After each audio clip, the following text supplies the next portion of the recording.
I can feel death in this room. A presence. You have killed. And you will kill again. The murderer is a schizophrenic paranoid. Anyone who kills with such frenzy surely does it in a state of temporary madness. And when he kills, he must recreate these specific conditions. What was that? I saw a man in a brown raincoat walking away from the building. What are you doing messing around with this business anyway? I told you to stay out of it. What is it? Didn't you hear that? There's somebody in the house absolutely trying to kill me. If you hadn't stuck your damn nose in it all.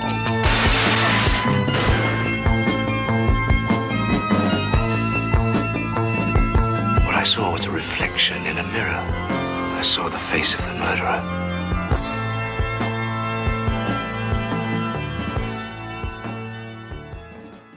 Ciao bambini, buonasera, buongiorno, buonanotte, buona fortuna a tutti. Então, minhas crianças, que saudade que eu estava de vocês. Pois é, o episódio está indo não na segunda-feira, hoje está sendo gravado na quarta-feira, porque devido à onda de calor, vou falar sobre ela daqui a pouquinho, com um pouco mais de profundidade, me atacou muito a garganta, fiquei com a garganta seca, irritadiça, foi horrível. Agora eu tô mais ou menos recuperado, com condições de narrar esse episódio, falar sobre ele. E foram noites muito difíceis pra dormir, muito complicadas. Essa onda de calor é uma coisa assim abominável, horrível. Eu não consigo conviver com calor, não adianta. Tem sido muito difícil. Agora estamos com um novo serviço de ventilação aqui, um ventilador muito bom. Já essa noite vai ser bem mais tranquila, poder sonhar mais. E é isso, né, gente? Esse calor não é...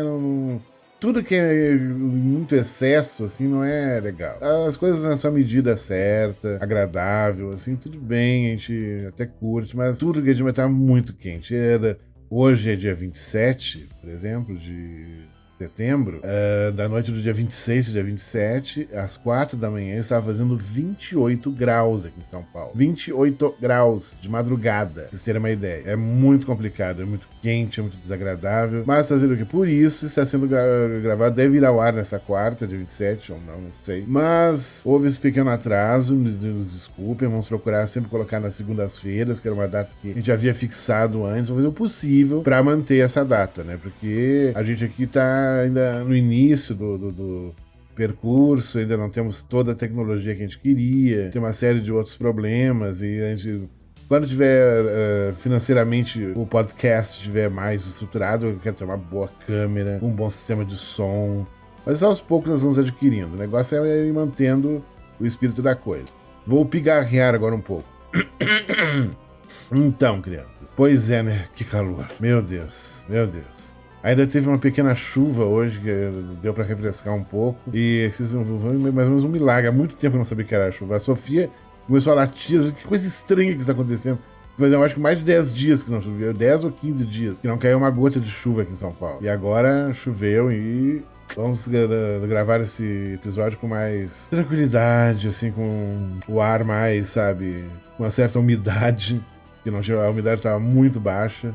É muito complicado isso que me atacou muito, me ataca muito a garganta, os olhos principalmente, muito meio embaçados, irritados. É um horror, a narina fica seca, tem que estar hidratando toda hora, tomando muita água, é muito complicado. Mas o show tem que continuar, não é mesmo, crianças? E hoje eu vou falar de um filme que é considerado, por muitos, a obra-prima do Dario Argento. Para outrem, é considerado, assim, o melhor giallo de todos os tempos, o mais incrível, uma espécie de santo graal dos filmes gialli, e é um filme de muita invenção, de muita atmosfera, tem uma série de qualidades, uma série de coisas muito interessantes sobre ele, que é o nosso Prelúdio para Matar, que na Itália ganhou um nome que eu acho lindo, esse nome italiano, Profondo Rosso. Seria um vermelho muito profundo, um profundo mais poético, que em inglês ganhou o nome de Deep Red, né? Seria literalmente vermelho fundo, profundo.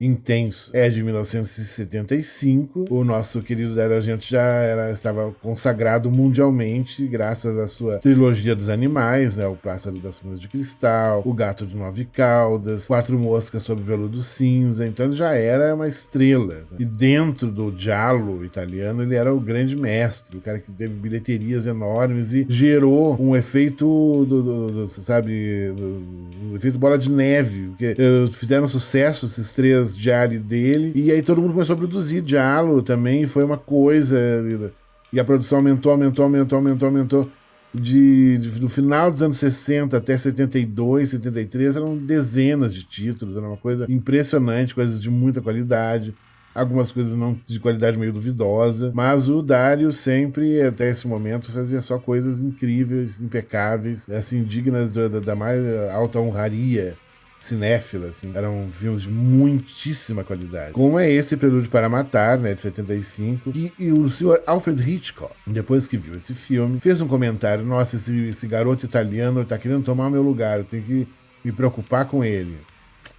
E é isso, né? Mas, claro, ninguém até hoje, nenhum ser humano se aproximou à maestria, à perfeição sublime do Alfred Hitchcock. Mas o Dario Argento tá ali, tá na briga, tá na luta. Fez muita coisa boa também, assim, muita coisa incrível, muita coisa impressionante, e a briga é boa, assim. E nesse filme nós temos o nosso querido David Hemmings como protagonista. Vou pigarrear de novo. O David Hemmings, ele é a estrela, o astro do Blow Up, depois daquele beijo, obra-prima do mestre Michelangelo Antonioni, que é um dos meus diretores favoritos. Eu sou apaixonado pelo trabalho do Antonioni, acho ele maravilhoso, magistral, incrível, um dos grandes gênios do cinema italiano. E ele fez esse filme, do Blow Up, que algumas pessoas consideram até giallo. Eu acho que ele tem alguns elementos, mas não é tanto. Eu acho uma coisa, já vai por um outro caminho, que é um filme que tem a Marushka, se não me engano é o nome dela, que era uma modelo muito famosa na época, que tem uma cena que ele faz o papel de um fotógrafo, né, o David Hemmings, e tem no Blow Up, tem ele fotografando, né? Os Yardbirds aparecem tocando num porão, assim, e fala muito da Swing in London, do final dos anos 60, uma época incrível, assim.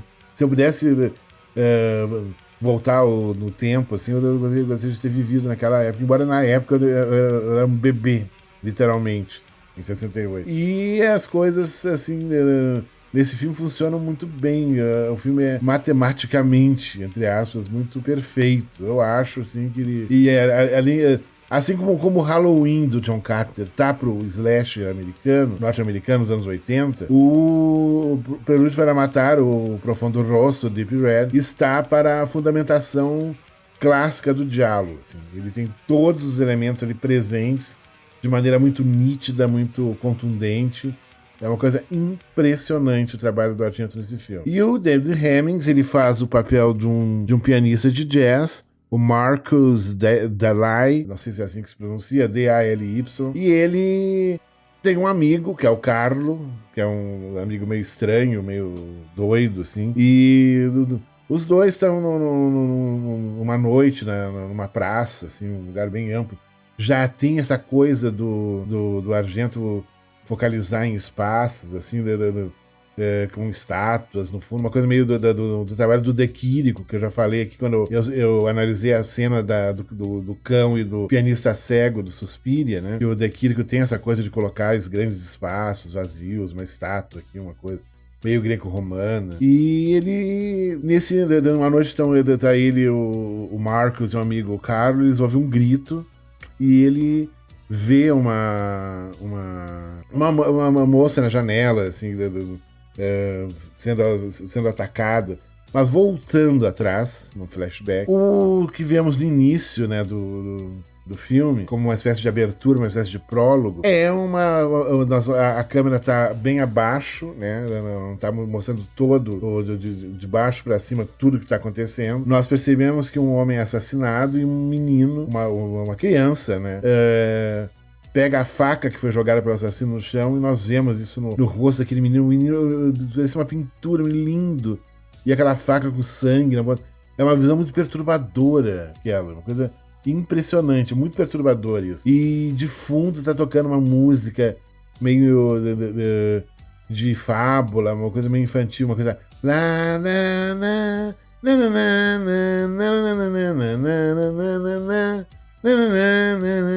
E tem essa coisa do Argento misturar elementos do universo infantil com o horror, que é uma coisa que ele mesmo declarou várias vezes, que isso potencializa o horror em cena. É muito interessante você misturar tipo elementos de fábula, por exemplo, que é o que ele vai fazer, por exemplo, no Suspiria e na Mansão do Inferno, né? Que a ideia original parte de fábulas, né? O Suspiria parte do Branca de Neve e a Mansão do Inferno parte do João e Maria, né? De duas fábulas famosas. E nesse caso, no Prelúdio para Matar, tem essa coisa dessa musiquinha infantil tocando de fundo, como se isso, posteriormente, durante o filme, ela vai ser o tal do Prelúdio para Matar, do título em português. Que, aliás, é um título muito criativo, muito bom, porque Profondo Rosso, Deep Red, é os nomes mais conhecidos no mundo inteiro, e no Brasil, Grande Prelúdio para Matar. Por quê? Essa música é um prelúdio que o assassino toca antes de cometer os assassinatos. Toca essa musiquinha. Ele tem um gravador enorme que ele leva.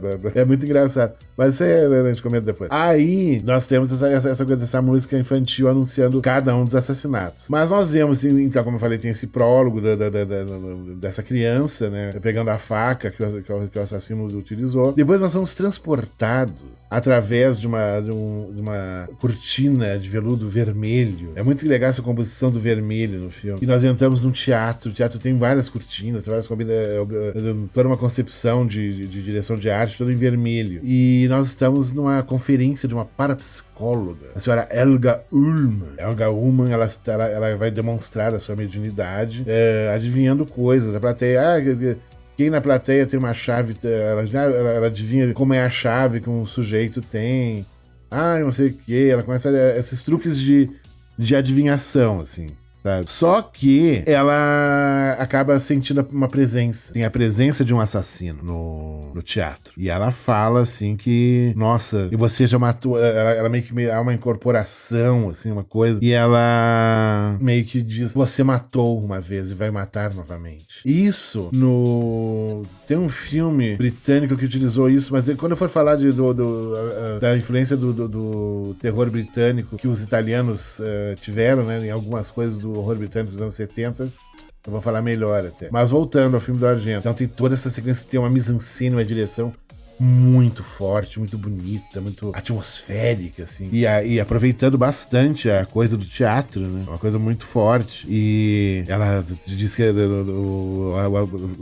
dá um recado, olha, pro assassino, que o assassino está no teatro, e ela sabe quem é, já tô sacando qual é a sua, assim. Aí ela é interpretada pela Marcia Merrill, essa Helga Ullmann, a tal da parapsicóloga. A Marcia Merrill, ela tá em filmes, ela tem uma participação na Bela da Tarde, do Buñuel, e ela tem uma participação muito interessante no Night Train Murders, L'ultimo treno della notte, de 1975, do Aldo Lado, que é uma versão que o Aldo Lado disse que não sabia, que nunca viu o Last House on the Left do Wes Craven, né? Mas é uma cópia, praticamente. Só que eles mudam a ação do Last House on the Left pra um trem noturno. E, inclusive, essa coisa de meninas que estão num trem e são ameaçadas, isso vai ser citado também. É uma das citações que tem no Albergue 2.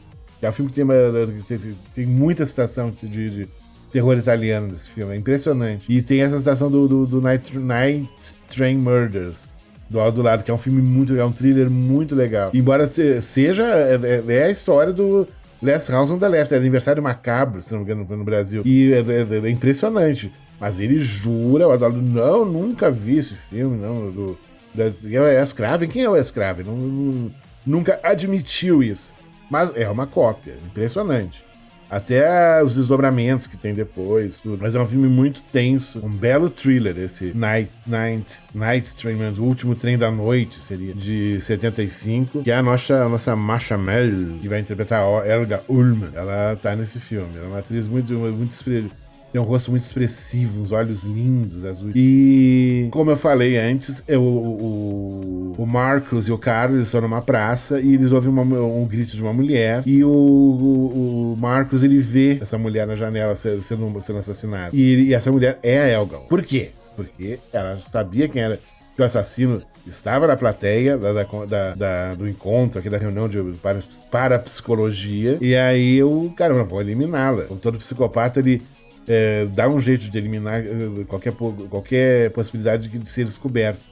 Embora ele deseje, no fundo, ser descoberto. Mas isso é questão de psicanálise, que quando eu for falar de psicanálise no diálogo, e falar de Freud, falar de Lacan, falar de Jung, nesse universo, eu até falarei com mais propriedade e profundidade. Mas então existe essa descoberta, né, do assassinato, daí ele vai lá e tudo, aí é toda uma celeuma, da questão do corpo, da Helga Ullmann, né? E aí nós temos toda uma investigação, aí começa mesmo a parte que tem no diálogo de vamos investigar, assim. E quem faz a repórter, né, que chega lá antes de todo mundo, é a Daria Nicolodi, tá? Que na época era a esposa do Dario Argento. E como eu já falei aqui, ela colaborou muito no roteiro do Suspiria. E ela tá em vários filmes do Argento.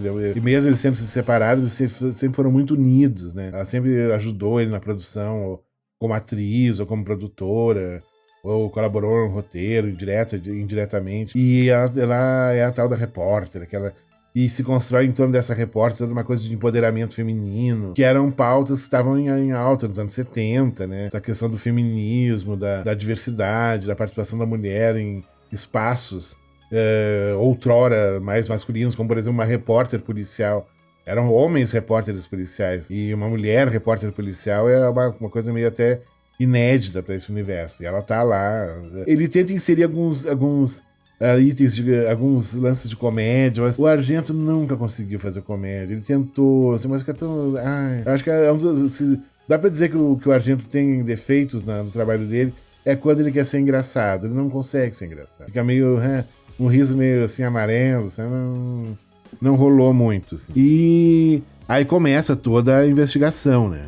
Toda essa questão de vamos investigar o que está acontecendo. E aí o David, ela começa a estreitar um laço de amizade com o Marcus, né? O David Hemmings.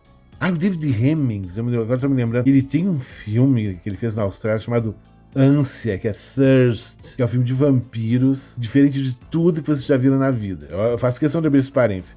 Procurem esse filme, o Ânsia. Vale muito a pena. Thirst. É um filme australiano, muito bom, muito legal. Vale muito a pena ser descoberto. Assim. Eu adoro esse filme. Tem trilha sonora do Brian May, do Queen. Aliás, o Brian May fez muita coisa mesmo. Em termos de trilha sonora para filmes australianos, assim. Eu acho que o Turkey Shoots é dele também, a trilha sonora. Ele é muito legal muito mesmo. E então a coisa vai degringolando vai para outros caminhos, vai investigando. Tem coisas muito estranhas acontecendo. E nós vemos, entre um assassinato e outro, nós vamos vendo imagens em close-up de bonecas até com coisas no pescoço, giletes e coisas, e tudo em um super close-up. O rosto, um olho recebendo maquiagem em volta, rímel e batom, uma série de coisas. E esses bonequinhos, esse universo infantil meio monstruoso, uma série de deformidades, que é o universo do nosso assassino, né? Que é um mistério, quem é que está cometendo os crimes. E tem uma sequência que o Marcus está tocando piano e só nós sabemos, que essa é a regra do suspense, né? Só nós sabemos que o assassino está querendo entrar na casa dele. E ele tá compondo, né? Então tem toda a questão com muito close-up da câmera. A coisa dele tocando piano, anotando, fazendo as partituras, assim. E ele percebe que o assassino tá querendo tá querendo invadir a casa. E ele continua tocando, então tem toda a tensão dele querendo mostrar para o assassino que não tá sabendo que ele tá querendo entrar na casa. Nós sabemos que o assassino quer entrar na casa. Nós sabemos que ele sabe que o assassino tá tentando entrar na casa. Isso ficou muito claro. Então fica todo esse jogo de tensão e de construção do suspense, que aí o Argento ele chega quase no nível do Hitchcock. Porque são cenas como forma muito simples, mas muito bem realizada. utiliza só a linguagem cinematográfica clássica, som e imagem só, pra mostrar esse embate, né, do assassino tentando invadir a casa, ele tentando se livrar, mas não quer que o assassino saiba que ele tá sabendo que o assassino quer entrar. Esse jogo de gato e rato, né? E uma sequência tem uma conclusão assim surpreendente, é muito legal. Ali mostra o Argento querendo brincar de Hitchcock. É o grande momento que ele faz isso, assim. E é uma cena simples, mas muito legal, muito legal. Tem a questão da música também, participando, né, dessa construção de suspense. É muito foda, muito legal essa sequência. E o filme vai andando. Temos a famosa cena da banheira. A famosa cena da banheira em Deep Red, em Prelúdio para Matar. E nós vemos uma mulher que está numa casa isolada. Ela descobre que alguma coisa, que alguém entrou na casa, que tem alguma coisa estranha, porque ela vê uma bonequinha enforcada dentro da casa quando ela chega em casa. Não é uma coisa legal de se encontrar quando você chega em casa, né? Mas daí ela percebe que tem alguma coisa estranha ali. E nós vemos, a câmera vai para um armário, é só escuridão. E nós vemos um olho perfeitamente fotografado se mexendo. O olho do assassino. Essa coisa que o Argento tem com os olhos, o que os olhos veem, o formato dos olhos, o fundo dos olhos, que é onde reside o mistério das 4 moscas, no 4 moscas no Veludo Cinza. Essa questão do olho sendo objeto de violência. Isso é uma coisa que o Argento trabalha muito na obra dele, a questão do olhar. O Fulci já vai também por esse lado, mas o fundo já vai pra mutilação ocular, assim, ele é mais hardcore nesse sentido. E é muito perturbador isso também. Né? Mas ele tá lá, né, no meio dessa história toda. E é impressionante como ele constrói essa atmosfera de medo que vai tomando conta dessa mulher nessa casa isolada. Aí o assassino enche a banheira e ele começa a afogar essa mulher na banheira com água quente. Vamos recuar no tempo. Tem a cena da banheira no Sei Donne per l'Assassino, 6 Mulheres para o Assassino, Blood and Black Lace, de 63, do Mario Bava, que tem a cena do assassinato na banheira, que é muito bonita a composição da cena, o rosto da atriz, o fundo azul da água e um jato de sangue se formando lá. É uma composição assim, esteticamente muito bela, mesmo sendo uma poesia do horror, assim, quer não dizer. E é a cena, como eu já falei, que aparece na abertura do Matador, do Almodóvar. Tem um sujeito vendo filmes de terror. E uma das cenas que aparece é justamente essa da banheira, que é uma cena muito icônica, né? Dentro do giallo, dentro do horror italiano. Depois nós somos transportados para 82, no Halloween 2, na cena do hospital, né? Que temos uma cena da banheira também, idêntica, praticamente idêntica do Prelúdio para Matar, do Profundo Rosso. E nós vemos como isso foi transportado, né? Do 63, foi depois de 75, depois de 82, essa construção dessa sequência da banheira. Como ela foi utilizada em 3 momentos diferentes, em 3 filmes totalmente diferentes, de 3 diretores muito talentosos. Mário Bava, Dario Argento e John Carpenter. É uma coisa impressionante. Embora o Halloween 2, o Carpenter é uma produção também, ele tá na produção do filme. E então é aquilo, Mário Bava, Dario Argento e John Carpenter. 3 mestres do terror, né? Tocando o terror em cena. Maravilhoso. E é isso, né? E aí o filme a questão do mistério vai ficando cada vez mais sufocante. É uma coisa impressionante como ele trabalha. E não é um diálogo curto, assim, de 1h20, 1h30. E tem a versão mais completa do Prelúdio para Matar, deve ter umas 2 horas por aí. E o que eu ainda não falei é a grande cereja do bolo, o grande chantilly que cobre esse filme inteiro, que é a trilha sonora do Goblin, a primeira colaboração do Goblin com o Dario Argento, que construiu uma trilha sonora extremamente antológica, uma trilha sonora que na Itália foi campeão de vendas, ficou muito tempo como o álbum mais vendido. É uma coisa impressionante. O Goblin era um grupo de rock progressivo que passou a fazer trilha sonora sonoras e acabou tendo que tocar as músicas que eles fizeram da Argentina. Até hoje eles tocam. Se reúnem em concertos.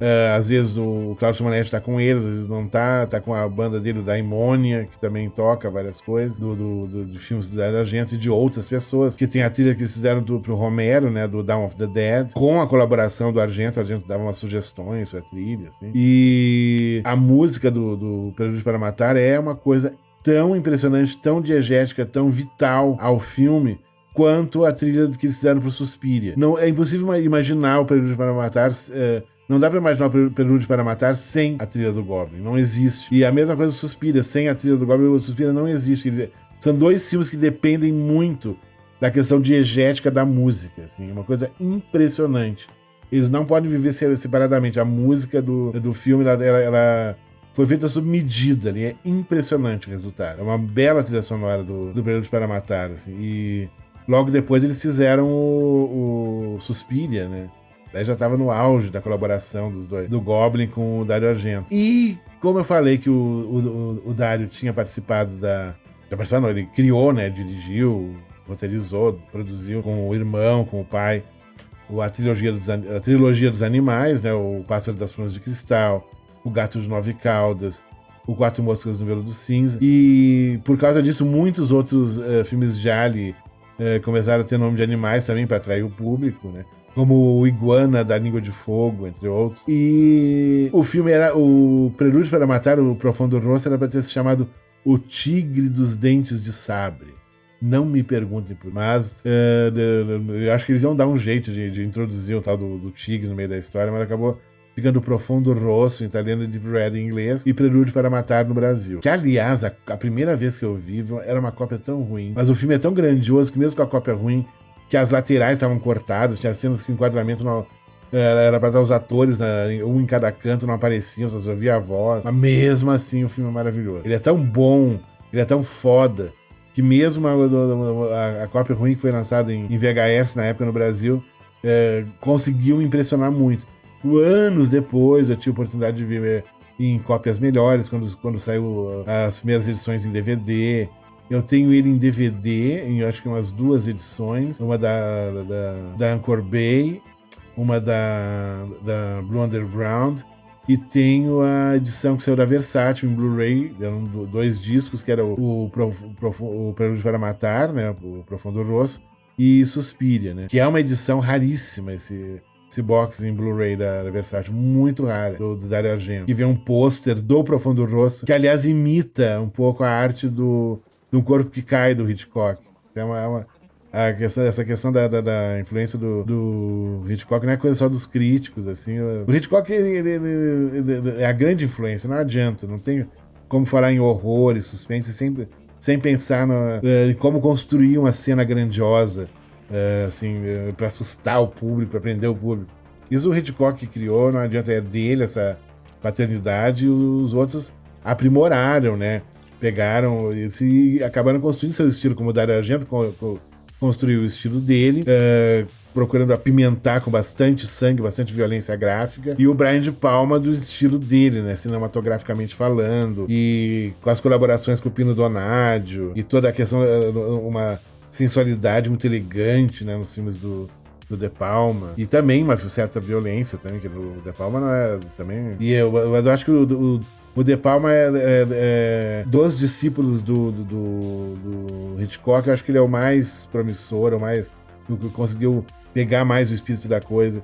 E tá muito. Ele tá lado a lado com o Dario Argento pra mim. Principalmente filmes como Carrie, Vestida para Matar, Dublê de Corpo, adoro, maravilhosos. Mas voltando ao Argento, voltando ao Prelúdio para Matar, nós vamos sendo transportados, né, dentro dos corredores escuros desse filme para lugares assim inimagináveis. Ele vai introduzir um personagem trans para querer colocar na figura do Carlo toda uma ambiguidade que poderia ligá-lo a uma certa psicopatia. Vemos a mãe dele, que é uma figura que é uma atriz veterana que já está meio que aposentada, que é uma figura meio engraçada, meio patética, assim. Nós somos apresentados a lugares e a pessoas para também ter essa coisa do diálogo, da cartilha do diálogo, de apontar a autoria.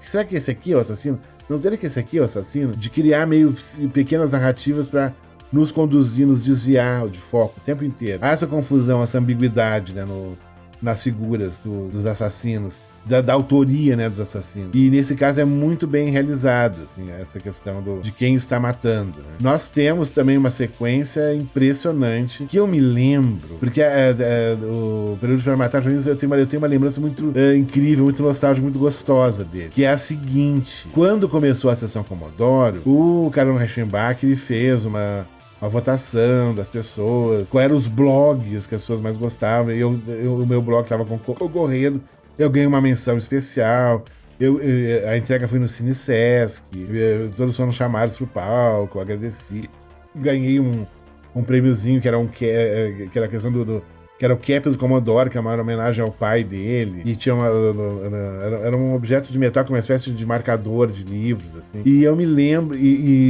como já falei aqui, nas sessões Commodore passavam filmes, né? Normalmente era uma sessão dupla, e nessa noite da entrega dessa premiação dos blogs, passou Prelúdio para Matar. E eles colocaram de um jeito que a projeção ficou impressionante, cópia cristalina linda, que ocupou aquela tela gigante do Cine CS. Foi emocionante demais ver. E eu me lembro, a plateia lotada, o que mais deixou a plateia aflita não foi a cena da banheira, que é uma cena muito brutal. Não foram outras, não foi a morte da Helga Ullmann. Não. Foi a cena do boneco, que tem um outro parapsicólogo, amigo da Helga. Ele está na sua casa e um boneco entra na sala dando uma risada. Uma risada meio satânica de boneco. Assim. Aliás, quem fez esse boneco foi o Sr. Carlo Rambaldi, grande técnico de efeitos e construção de criaturas, que construiu o nosso querido ET do Spielberg, que ajuda na construção do lobisomem do Bala de Prata, né? Clássico Bala de Prata, A Hora do Lobisomem, né? Também. E o Rambaldi fez esse boneco, que virou uma figura icônica do filme. Inclusive, a risada desse boneco, ela é usada nos Jogos Mortais, aquela risada que tem de fundo, é desse boneco maldito. E as pessoas ficaram apavoradas com o boneco, pra ver como tem essa coisa do universo infantil, quando é bem trabalhado dentro do horror cinematográfico, ele ganha uma potência muito mais aterradora. As pessoas ficaram apavoradas com aquele boneco, aquele objeto do universo infantil, né, um boneco engraçado, que acaba sendo o prelúdio para uma cena brutal de assassinato, extremamente bem realizada, extremamente violenta, e com mas a violência do Argento gráfica, ela é de uma elegância, de uma construção arquitetônica perfeita, que tem toda uma colaboração da direção de arte, da fotografia, o casamento perfeito com a música. É uma coisa impressionante, os assassinatos do Dario Argento. Os filmes dele têm uma dimensão, assim, descomunal, como nunca, assim, outro diretor fez. Chegaram perto, vários, mas como ele, ninguém. Me desculpem os fãs até do Fulci, que eu adoro o Fulci. Não tô sabe, dizendo que o Fulci é menor que o Argento é maior que o Fulci. Não é isso. Mas eu acho que o Argento, ele conseguiu na construção das cenas de assassinato, uma maestria que só ele tinha, é uma coisa dele, não adianta. Até em filmes mais recentes, como eu tem aqui no Sleepless, o assassinato dentro do trem, é uma coisa, depois tem outro assassinato na estação de trem, essas duas cenas, essas duas construções, são impressionantes, eu amei, assim, achei impressionante, lindo. Mas voltando ao Prelúdio para Matar. Você lembra que eu falei do menininho, né, que pega a faca? Ele é interpretado pelo Jacopo Mariani. E ele aparece no Suspiria também, é um menino... Essa figura do menino no início é realmente perturbadora. Assim, Hoje não sei se o filme seria cancelado por expor uma criança a uma cena que tem conteúdo violento, se hoje em dia os cuidados politicamente correto, essa questão de atores mirim, se algum produtor colocaria, né? Se bem que no Cemitério Maldito nós temos nosso menininho lá que faz horrores no final, que eu adoro aquele menino loirinho, com seu bisturi do papai lá. Maravilhoso também. É algo que eu não sei se hoje uma produção americana faria aquilo, né? Fez aquela época, né? E mais uma vez, a questão do universo infantil dentro do horror, como é perturbador, né? A gente nunca se esquece quando tem alguma cena desse tipo, né? Te guarda pra sempre, uma coisa impressionante. Impressionante mesmo. Assim. E essa questão eu já falei daquela sequência do teatro, que ela me recordou um pouco o que ele fez antes no Quatro Moscas no Veludo Cinza, que também tem aquela cena-chave no teatro. Acho que ali ele já estava começando a esboçar a sequência da conferência de parapsicologia. Essas são elucubrações que eu tô fazendo aqui na minha cabeça. E é interessante. Eu não deveria falar, mas será que eu falo ou não falo? Se vocês forem muito atentos, mas muito atento, e nunca viram esse filme, prestem atenção nos espelhos. Nos espelhos já está a revelação de quem é o assassino. Tá. E é muito interessante isso, que isso só vai ficar mais claro na parte final, que até lembra o mito da Medusa, porque há toda uma questão de que arrancar a cabeça e uma série de outras coisas, assim, que o herói resolve, assim.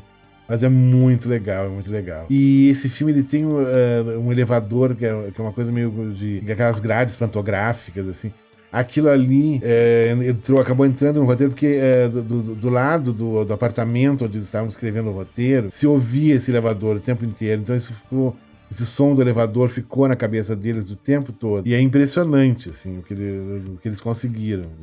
Usando o tal elevador. Que tem, pra mim, a cena final ali é uma coisa impressionante. Assim. Tem gente que acha tosca, que acha isso, acha aquilo. Eu achei muito legal. A revelação do assassino, eu achei... A primeira vez que eu vi, eu achei genial, achei incrível.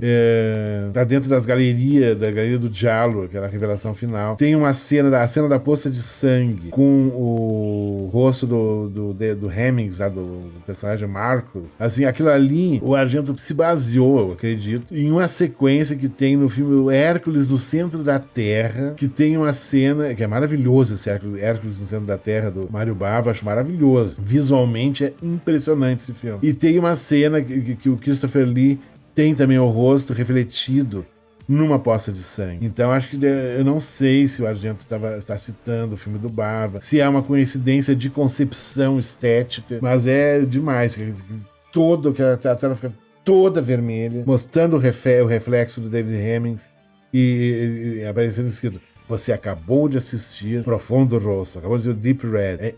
Que acabou meio que virando uma marca, os filmes do Argento terminarem assim: você acabou de assistir tal filme. Ele colocou em muitos filmes isso. E é uma maneira brilhante de encerrar uma das melhores cenas, takes finais assim, de um filme que eu vi até hoje. É impressionante como ele vai conduzir o espectador dentro de todo o mistério que tem no filme. É uma coisa impressionante. Tem a questão dos desenhos de crianças, essa coisa do desenho infantil que todos nós fizemos um dia no prezinho. Aquilo ali diz muito sobre nós. Diz muito sobre o cotidiano da criança, o que a criança viveu, as experiências que ela teve. Ela meio que acaba colocando ali. E analisando vários desenhos, ela fazer toda uma análise em termos de psicologia infantil, do que se aquela criança tem algum transtorno, se ela tá sofrendo, dá pra descobrir, por exemplo, se ela sofre de abuso, ou tem algum medo, algum trauma reprimido, alguma coisa. Pelos desenhos infantis dá pra se descobrir isso. E os desenhos infantis são vitais também para a descoberta do assassino, da resolução do mistério. Que embora ele tenha uma resolução, mas não é bem a resolução, só na última cena que se descobre quem é o assassino mesmo. Ele conduz de um jeito que você até acredita no primeiro momento que o assassino é um, e você vai ver que não tem nada a ver, assim, é totalmente inesperado. Aí que tá a graça, ele soube manipular o espectador. E suspense, terror é manipulação. Você diz: ai não, que o diretor manipula. Mas isso, qual é o problema? De você entrar no cinema, ver um filme onde você vai ser manipulado, o seu medo vai ser trabalhado, seus temores, as suas sombras, e você vai ter que enfrentar isso durante 1h30, 2 horas, e aí tem aquele final, aí acende a luz e a vida tava normal, você volta pro seu mundo. Você sai do seu mundo, viaja pelas profundezas, né, da alma humana, das trevas do ser humano, do horror todo. E depois você volta, no final sempre acende a luz. E é maravilhoso, sabia? Acho que nisso que tá a emoção de sentir medo no cinema. O medo no cinema é isso. Ele vai te transportar para um mundo que você vai ficar por algum tempo. É como o trem fantasma. Você anda por um tempo, leva aquele monte de susto e no final você sai do outro lado. Quando termina os trilhos, tudo, você sai e vai embora, vai tá no parque de diversões, vai andar em outro brinquedo. É mais ou menos aquela da experiência do trem fantasma. É como ver um filme de terror. É isso que é tão fascinante, que alguns diretores sabem trabalhar melhor que os outros em vários filmes. Eu poderia citar vários exemplos de filmes. Por exemplo, que eu sou apaixonado, que é num parque de diversões, é o Pague para Entrar, Reze para Sair, da Fun House do Tobe Hooper. Acho aquilo ali a perfeição. Que filme incrível. Eu revi esses dias. Que trilha sonora maravilhosa. Que fotografia impressionante, que roteiro incrível. Nossa, que filme. E tudo, assim, entre outros, né? E é outro filme que também trabalha essa coisa lúdica do parque de diversões, dos brinquedos, dos bonecos, né? As bonecas é uma coisa um pouco assustadora. As bonecas, principalmente. Aquelas bonecas de cabelo escuro, de rosto muito claro, branco, assim. Aquelas antigas. Eu sempre imagino que uma hora vai se virar e vai começar a falar comigo e pegar uma faca. Eu já imagino isso. São assustadoras, as bonecas de louça. Eu tenho pavor, morro de medo de boneca de louça. Mas pra mim todas são amaldiçoadas. Elas têm alguma maldição por trás delas, tem alguma coisa escondida ali, é babado. Coisa impressionante. Mas é uma pena que a gente nunca teve. Teve uma vez que o Dario Argento veio pro Festival do Rio, mas eu não fui pro Rio, que teve alguma mostra dele, algumas coisas. Teve pequenas mostras, mas nunca teve, com a presença dele, toda a obra dele, com um bom debate, em boas cópias, uma boa divulgação, uma coisa séria. É impressionante, assim, que não... Mas pelo menos teve lá atrás essa tentativa de uma curadoria de trazê-lo pro Brasil, porque a Mostra Internacional de São Paulo nunca teve interesse, com todo o respeito que eu tenho ao Leon Kakoff, que Deus o tenha em bom lugar. Ele nunca se interessou em chamar o Dario Argento. Que ele é um diretor que tem raízes aqui do Brasil, que a mãe dele era brasileira, a Elda Luchardo, a fotógrafa. Então, sabe, e o Claudio Simonetti, do Goblin, nasceu em São Paulo, viveu até os 12 anos aqui, conhece, ele ainda fala português, português meio canhestras, mas ele fala, é legal. Quando eu o conheci no Fantaspoa, nós conversamos, é uma pessoa agradabilíssima, educada, adora falar sobre os filmes, os bastidores, tudo. Uma pessoa incrível. Gostei muito de conhecer o Simonetti. Aliás, festivais, né, aqui no Brasil, tem coisas muito interessantes, como o próprio Fantaspoa, que é um festival, ao menos ele é feito por fãs, que conhecem cinema de horror. Porque tem um cidadão aqui no Brasil que ele não sabe o que é A24, ele não sabe quem é Joey D'Amato, não sabe o que é Giallo, e ele quer, até hoje, ele insiste em ser curador de festivais de cinema, e acha que sabe tudo. Ganhou uma Láurea esses dias, não sei o que, num comitê, não sei da onde, uma coisa. Mas você vai vendo, meu Deus do céu, sabe? Eu acho que uma pessoa que hoje em dia que não sabe o que é a A24, sabe? Acho que não poderia. Eu não teria licença assim, para ser curador de festivais de cinema. Mas existem as políticas, os tapinhas nas costas, os tititis, as puxadas de tapete, essas coisas assim que eu sei muito bem como é que funciona. As associações, as premiações, as láureas que um e outro ganham, questões políticas. Eu não sou uma pessoa, eu sou meio maldito mesmo, eu confesso que eu sou uma pessoa muito difícil, sabe? Mas convivendo comigo, com o tempo, você até se afeiçoa por mim, tenho certeza. Quando me conhecerem melhor um dia, quem nunca não me conhece ainda, vai saber que eu sou uma boa pessoa, no fundo. Mas eu sou uma pessoa que não é que eu seja uma pessoa difícil, é que eu sou um sujeito que não compactua com a mediocridade. Eu não compactuo com a mediocridade. Mediocridade, pra mim, é uma coisa abominável. Eu detesto pessoas medíocres. Pessoas medíocres são pequenas, são perigosas, muito perigosas. Não tem nenhum escrúpulo, nenhuma gratidão. Não gosto de gente medíocre. Eu acho que hoje em dia, se tem condições de ter acesso a muita coisa, você só não tem acesso se você não quer. Essa é a verdade. Eu acredito que, sabe, por favor, né? Não saber o que é a 24, não saber o que é a Joey D'Amato. E teve uma vez que esse cidadão falou que eu não tinha ética, porque eu fiz um comentário no meu mural, no meu Facebook, falando uma série de coisas a respeito de uma premiação do festival, que ele se diz um dos donos, né? E ele meio que ficou brabo, porque eu falei, que algumas pessoas ficaram chateadas. Fodam-se se ficaram chateados. Eu não tenho obrigação de agradar ninguém. Aliás, além de não compactuar com a mediocridade, eu não compactuo com a ditadura, sabe, da igualdade, a ditadura da popularidade, que aliás nem é um termo meu, é um termo que o David Cronenberg utilizou uma vez para falar de premiações recentes do Festival de Cannes, na França. A ditadura da popularidade. Aquela coisa, de ser o amigão da galera, ser legalzinho, ser pop. Ele é muito fofo. Que nem a Rita Lee falava, ela é tão galera, ela é tão incrível, ela é tão linda, sabe? Que bacana. Que pessoa bacana. Não sou uma pessoa bacana. Eu sou uma pessoa que tem toda uma formação, sou muito crítico com relação a uma série de coisas. Eu acho que tem coisas que eu não aceito, não vou aceitar nunca e não vou compactuar nunca. Mesmo nunca... Eu sei que eu pago um preço por isso. Eu pago um preço de nunca ser chamado para nenhuma associação de críticos aqui no Brasil, nenhuma. Procuramos chamar, ninguém me indicou até hoje. Tem pessoas que se dizem amigas, nunca fizeram isso. Embora eu tenha condições de fazer crítica de qualquer obra cinematográfica, eu tenho condições acadêmicas, formação acadêmica para isso. Mas são todas escolhas políticas, escolhas de pessoas que fazem fazer jogos. Eu não sei fazer jogo. Eu não sei se sabe criar um personagem, criar alguém que não seja eu, pra adquirir alguma coisa só por um capricho, pra mostrar pro fulaninho, pra fulaninha. Não. Isso não me diz respeito.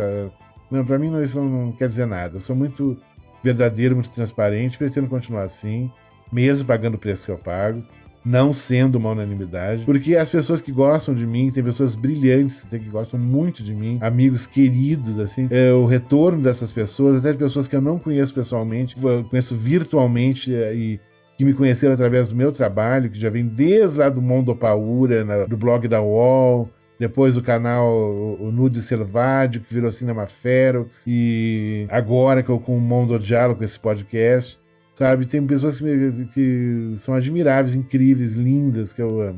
Ninguém é obrigado a gostar da gente, mas a gente não é também obrigado a gostar de todo mundo, a achar todo mundo fofo, lindo e incrível, tá certo? E, de um modo geral, é isso, né? O Profundo Rosso eu acho que ele é o santo graal dos filmes de Ali, porque no Profundo Rosso estão contidos todos os elementos essenciais para um bom diálogo. Tem o assassino misterioso, com suas luvas, as luvas pretas de cor aparecem sempre, eu adoro luva, e a questão do mistério, e a questão das mortes, e é um filme que o Argento começou a trabalhar com a violência mais gráfica. Embora até no Quatro Moscas do Veludo Cinza tenha uma violência um pouco mais gráfica. Mas a partir do Profundo Rosso, começou a sangreira, que depois vai ter mais sangue no Suspiro, depois da Mansão do Inferno, depois no Tenebre. Tenebre é uma sangreira, né? Só que eu já falei aqui, diga-se de passagem, do Tenebre, fazendo uma comparação do Tenebre com o Estripador de Nova York, do Lúcio Fulci. É um episódio que é um dos meus favoritos, eu pessoalmente, mas eu acho que para quem tá chegando agora, não conhece o podcast, maratone, vai se divertir muito. Todos os episódios são feitos com muito carinho. Eu tô falando aqui de coração aberto, sendo o mais sincero, verdadeiro e cristalino possível. Não é um personagem, eu sou eu mesmo o tempo todo. E é aquela coisa, né? Eu ainda tô tentando, estamos agora ainda tentando, né? Economicamente ainda não é viável, precisamos de algum equipamento, de câmera, de coisa, pra fazer daí o podcast com convidados, outros seres humanos participando aqui. E no Spotify, vocês devem saber, né, que tocando episódios aparece a telinha no canto com as pessoas interagindo ali. Acho muito legal isso. E estamos postando no Cinema Ferox também um formato, né, de vídeos com áudio de cada episódio. Não tanto com a rapidez como nós queríamos, mas também existem questões técnicas aqui também que não dá para fazer tudo ainda do jeito que a gente quer. Mas um dia teremos câmeras, cenários, aí dá pra convidar até mais de uma pessoa, levar uma galera pra uma sala e ficar conversando. O meu grande sonho é esse.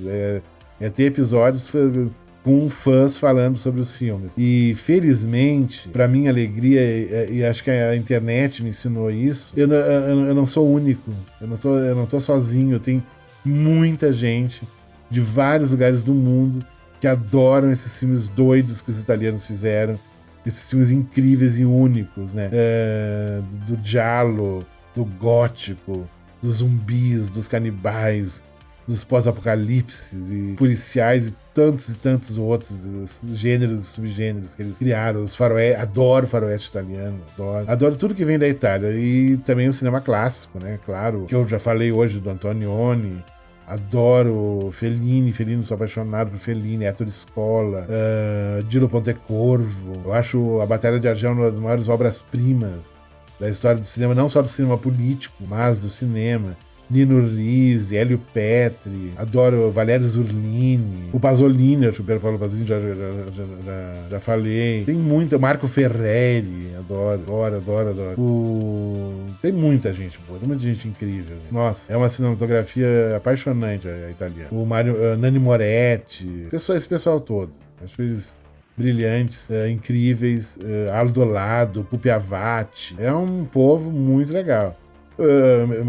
Michele Soavi, obviamente, o grande Michele Soavi. Que cara, que artista incrível, Michele Soavi. Nossa, é impressionante o trabalho dele. E como é o exemplo desse filme, né, que eu comentei aqui com vocês, o Prelúdio para Matar. Que arquitetura do suspense, do terror, que arquitetura do diálogo impecavelmente construída, sem pressa.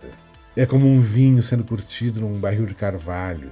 Ele vai, com o tempo, ele vai ficando cada vez mais saboroso. Quando ele está no ápice do sabor, ele é servido numa taça de cristal para o espectador. É isso que é um grande filme, né? Um belo vinho, muito, muito tempo maturado num barril nobre de carvalho. É isso aí, meus amores. Foi um prazer falar com vocês. Vou procurar não atrasar vou procurar postar nas segundas-feiras, ou não deu para postar essa segunda-feira, porque devido ao calor, fica com a garganta muito, muito irritada. Foi difícil de dormir nesse calor à noite. Foi muito complicado, mas aqui estou.